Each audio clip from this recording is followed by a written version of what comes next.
Hi, everybody, and welcome to the Coach Paul Tortorella Show. This is Jack Benedict. We're going to talk IUP Crimson Hawks football, coming off a big win over Seton Hill just Saturday. And, Coach, you didn't waste much time either, because you got the ball to Justice Evans, and he took off in 63 yards, and there he goes, and you're on top. And that was a way to pretty much set the tempo for the day, wasn't it?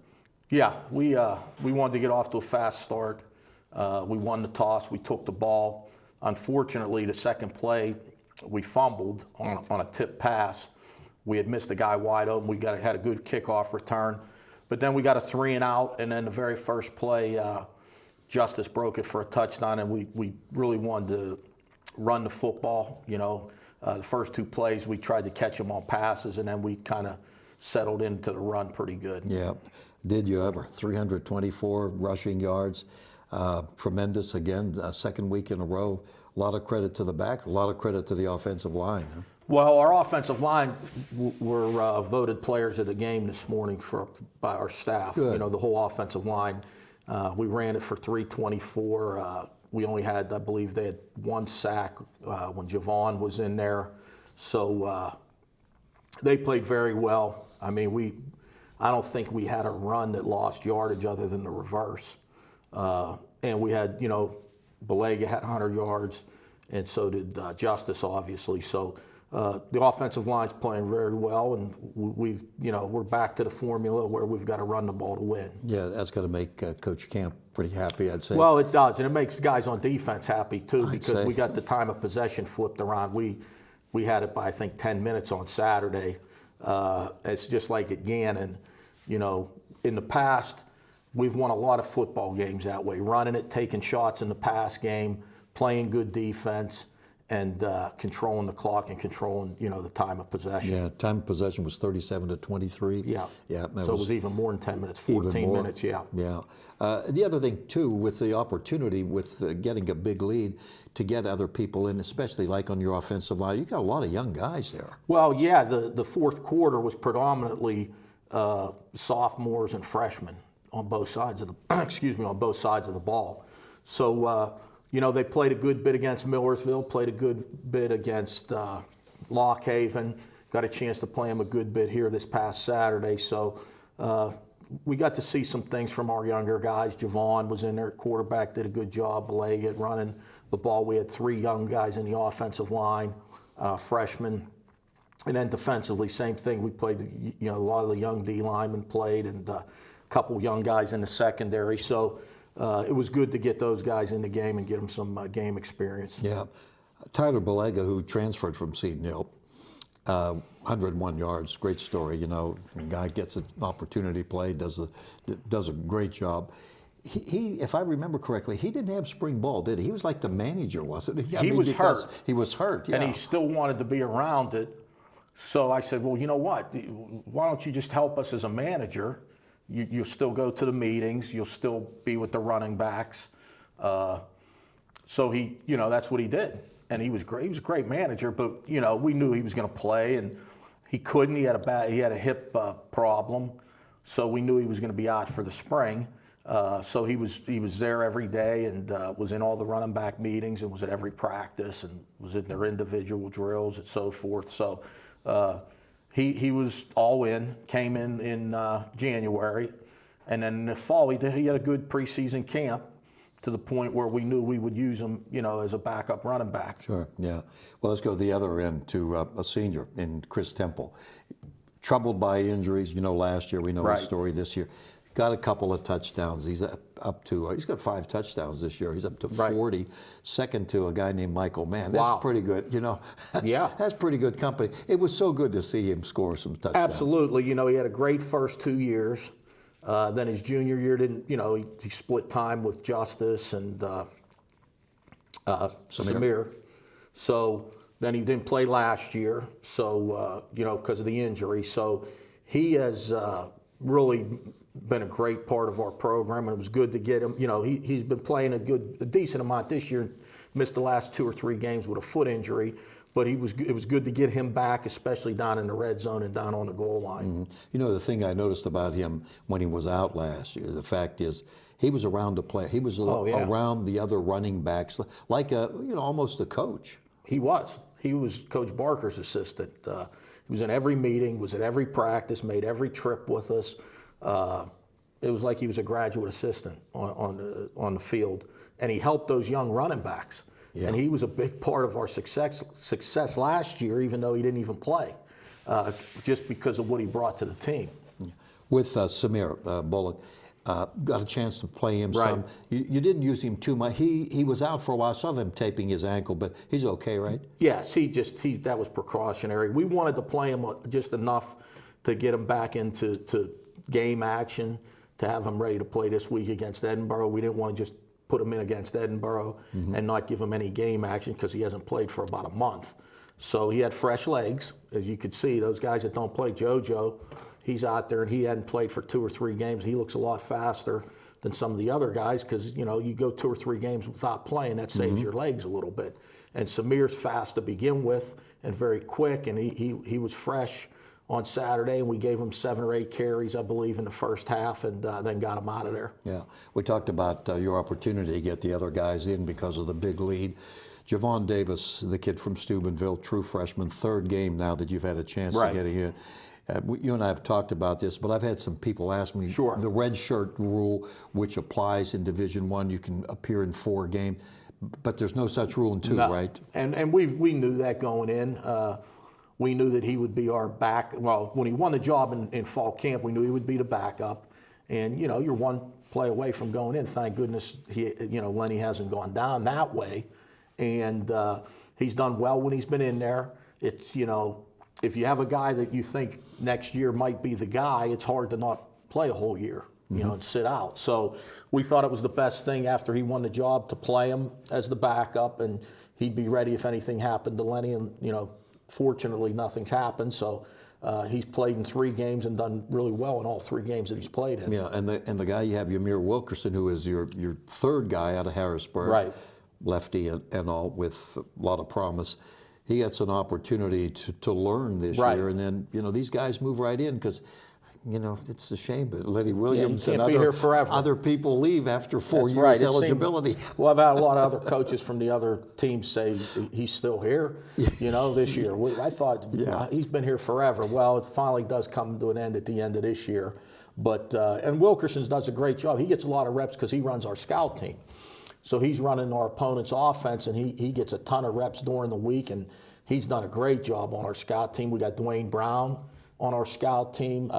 We've got Anderson on our scout team. Malik. So Malik, and I mean, we've got some good players down there on the scout team giving us a good look. Tort, let's talk about, we're talking about quarterbacks, let's talk about Edinboro, because they've had different guys play and exactly what they're doing now at that quarterback spot. Well, I think they've settled in with Mike Keller's son, you know, the old coach at Cal. That's his son, Jared. And he had played at Lenore-Rhine when Mike was down there. And then when Mike was relieved of his duties down there, he transferred to Edinboro. And, you know, he played a little early in the year. They were using a bigger guy, Tomko.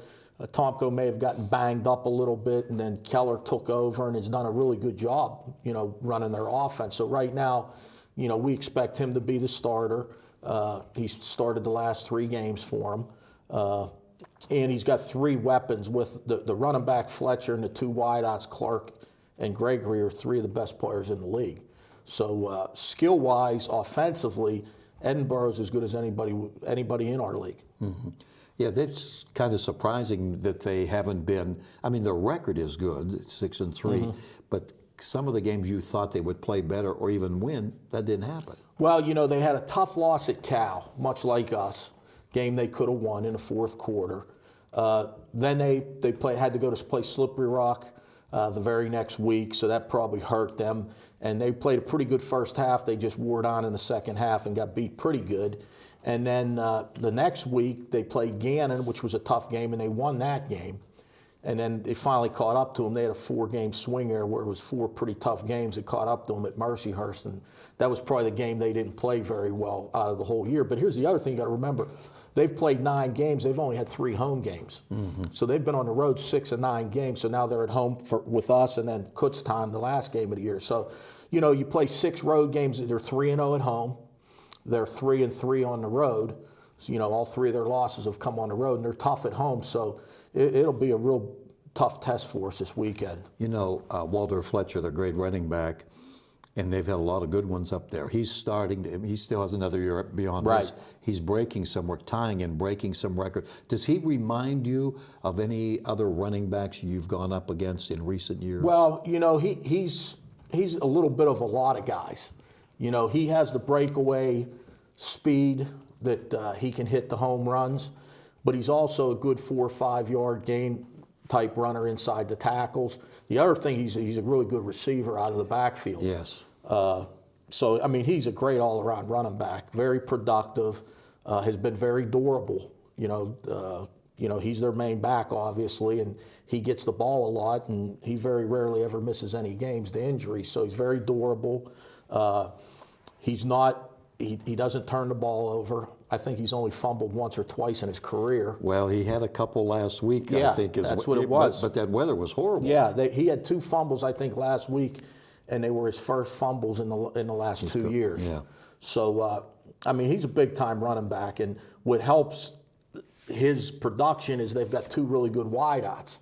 So you can't just load up the box to stop the run because they can hurt you with their 2 wideouts. So like I said, they have 3 players on offense. They're as good as any combination of 3 guys that we play against in the whole league. Mm-hmm. Their defense, the numbers that come out, they have a lot of sacks, they have a lot of interceptions, and they're usually they blitz a lot. Do they still do that? Yes, they're very risk reward on defense. They'll make a lot of plays on defense. You know, big plays, sacks, interceptions, but they're also vulnerable to the big play. Mm-hmm.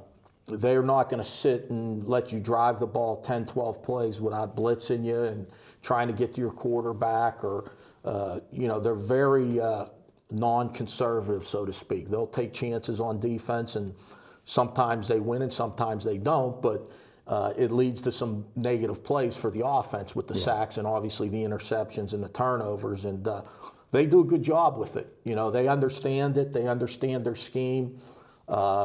They pick and choose when they blitz, but they'll do it a good bit. Mm-hmm. All right, finally, I want to touch upon with the playoffs just a couple of weeks away. Right. A lot of things have to happen. Sure. And could, you never know. Does margin of victory play any part in these games? No, I don't think it does. There's some things that you think do that don't, and some things the other way, and and there's a formula, and, you know, obviously your record, you know, losses, et cetera, et cetera. Some teams in the region will play 1 less game than us, so we'll see how that affects things. But it's really the number of losses you have, your strength of schedule, and your head-to-head competition that plays a huge part in it.